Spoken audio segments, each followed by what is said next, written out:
আসছে 28 অক্টোবরের মধ্যেই মাননীয় প্রধান উপদেষ্টা প্রফেসর ডক্টর মোহাম্মদ ইউনূসের বিদায় ঘণ্টা বাজানোর মহা আয়োজন চলছে, ষড়যন্ত্র চলছে, প্লট রেডি করা হচ্ছে।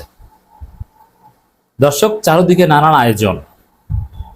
ইউনূসের অধীনে নির্বাচন হবে না। ভারত, আরো নানান গোষ্ঠী উঠে পড়ে লেগেছে যে নির্বাচন হোক ফেব্রুয়ারিতে, কিন্তু ইউনূসের অধীনে না। এবং আওয়ামী লীগের ষড়যন্ত্র, ভারতের ষড়যন্ত্র এবং জনগণের একটা প্রত্যাশা এক জায়গায় মিলিত হওয়ায় সন্দেহ, সংশয়, উত্তেজনা, গুঞ্জন আরো বাড়ছে।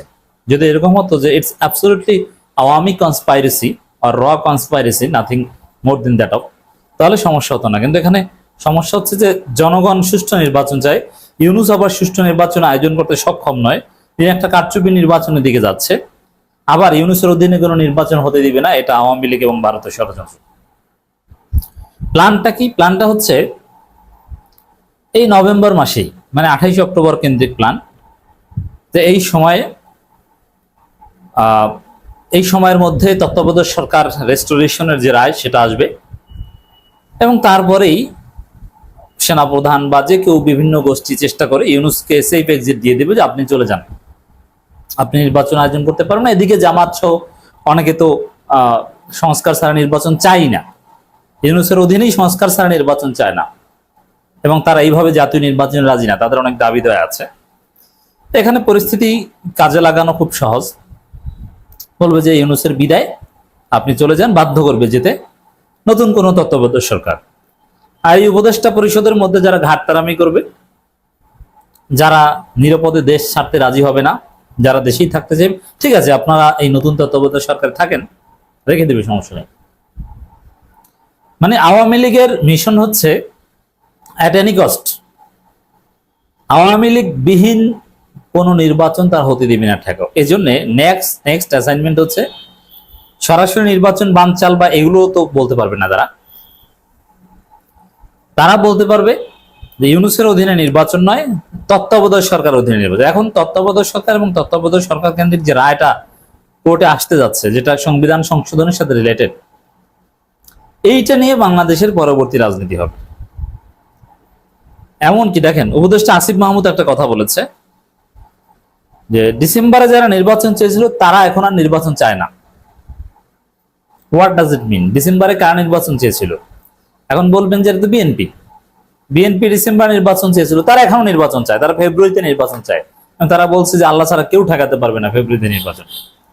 তাহলে আসিফ মাহমুদ ডিসেম্বরে যারা নির্বাচন চেয়েছিল এতদিন, তারা এখন নির্বাচন চায় না, এটা বলতে বিএনপিকে বোঝান নাই। আর জামাত ডিসেম্বরে নির্বাচন চায় না, জামাত মূলত ফেব্রুয়ারিতে নির্বাচন চেয়েছিল আগেও, এখনো বলছে যে ডিসেম্বরে হলো সমস্যা নেই, তবে এই সংস্কারগুলো হতে হবে, নির্বাচন হতে হবে সুষ্ঠু। এই 240 আসন বিএনপিকে আগে দিয়ে দিবেন যে চুক্তি করে এসেছেন, এটা চলবে না। তো এই জায়গায় ডিসেম্বরে নির্বাচন তাহলে কারা চেয়েছিল যে এখন তারা চায় না? এটা হচ্ছে ওয়াকার, সেনাবাহিনী। ওয়াকারের স্পষ্ট কথা ছিল ডিসেম্বরের মধ্যে নির্বাচন হতে হবে, কিন্তু ওয়াকার ডিসেম্বর শব্দটা উচ্চারণ করেন নাই। তিনি উচ্চারণ করেছিলেন 18 মাস, 18 মাসের মধ্যে নির্বাচন হতে হবে।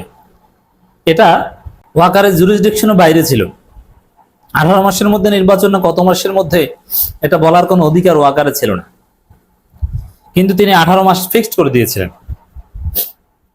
18 মাস ফিক্সড করেছিলেন কার পরামর্শে? এটা ভারতের পরামর্শে। সে 18 মাসের পেছনে অনেক দলিল আছে। যেমন ডিসেম্বরে নির্বাচন হলে এর মধ্যে আওয়ামী লীগের বিচার সম্ভব না, এ কারণে ডিসেম্বরে নির্বাচন চেয়েছিল।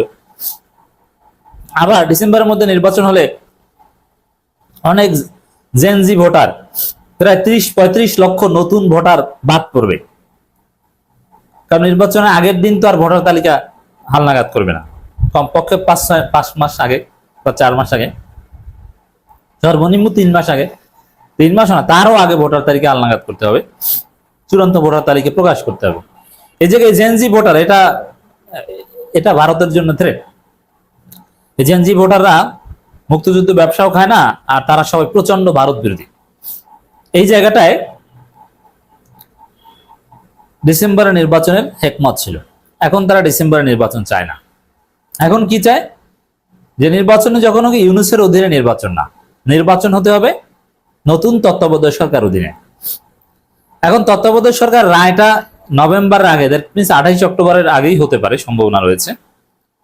এটা হলেই সাথে সাথে যেন এটা কার্যকর করা যায়, নতুন একটা তত্ত্বাবধায়ক সরকার দায়িত্ব নেয় নির্বাচনকালীন, কারণ এটা অবশ্যই একটা সংকট।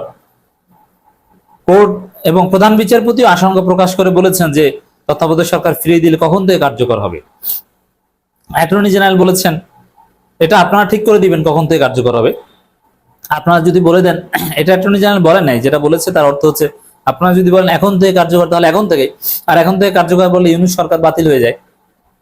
এই ষড়যন্ত্র চলছে। এই জন্য প্রধান বিচারপতির সাথে অনেকগুলো কারণে দেখা করেছে, তার মধ্যে একটা কারণ হচ্ছে এটা।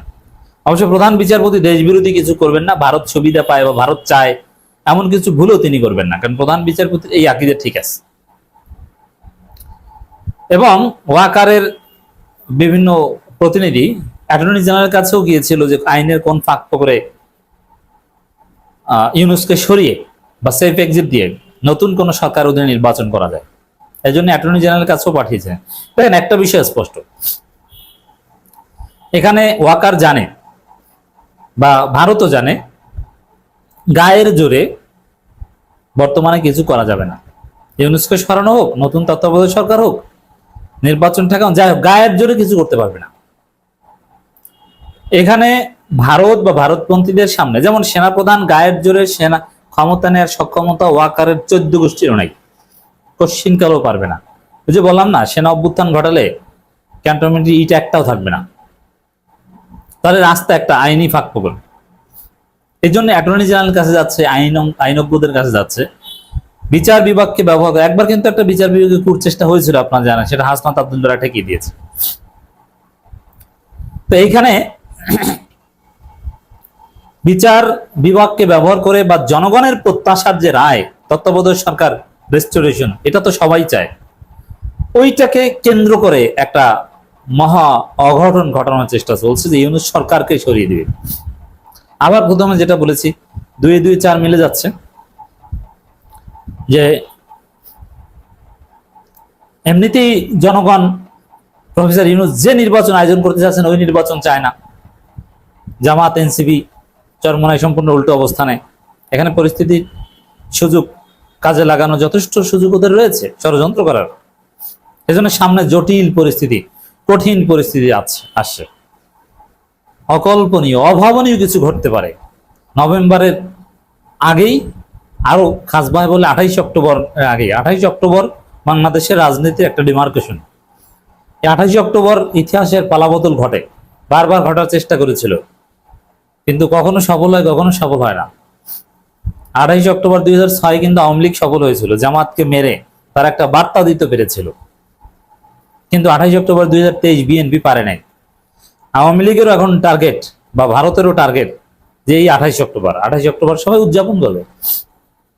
28 অক্টোবরে ইউনূসকে সরিয়ে নতুন কোন তত্ত্বাবধায়ক সরকার আনা যায় কিনা। তবে আমরা বলবো এইটাই যে ইউনূসকে সরানো হোক, নতুন তত্ত্বাবধায়ক সরকার আনা হোক। এখন ইউনূসকে সরানো ষড়যন্ত্র করছে